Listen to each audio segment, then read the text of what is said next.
हरतालिका तीज की कथा।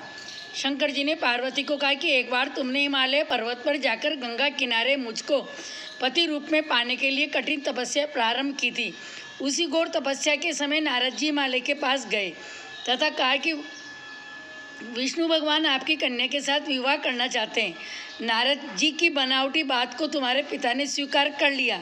फिर नारद जी विष्णु जी के पास गए और कहा कि आपका विवाह हिमालय ने पार्वती के साथ करने का निश्चय किया है, आप इसकी स्वीकृति दे। नारद जी के जाने के पश्चात पिता हिमालय ने तुम्हें भगवान विष्णु के साथ निश्चित किया गया विवाह संबंध बतलाया। यह बात सुनकर तुम्हें अत्यंत दुख हुआ। एक सखी के द्वारा दुख का कारण पूछे जाने पर तुमने कहा कि मैं इधर भगवान शंकर के साथ विवाह करने के लिए कठिन तपस्या कर रही हूँ और उधर हमारे पिताजी विष्णु जी के साथ संबंध करना चाहते हैं। तुम मेरी सहायता करो, अन्यथा मैं प्राण त्याग दूंगी।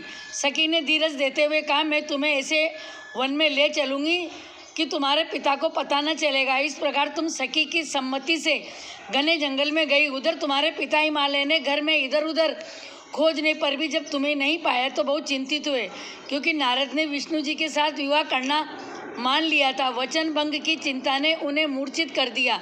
तब सभी पर्वत एवं तथ्य जानकर तुम्हारी खोज में लग गए।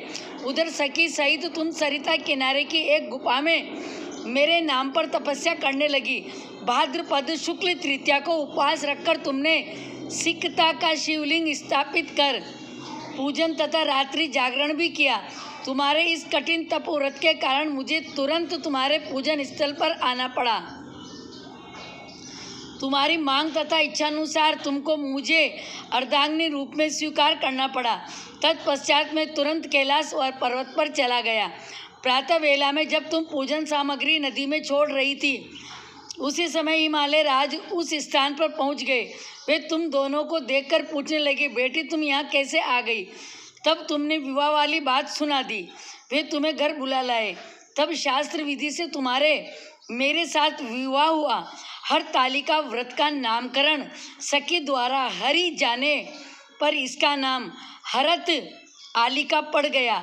शंकर जी ने पार्वती जी से यह भी बताया कि जो स्त्री इस व्रत को परम श्रद्धा से करेगी उसे तुम्हारे समान ही अचल सुहाग मिलेगा। बोलो उमापति महादेव की जय।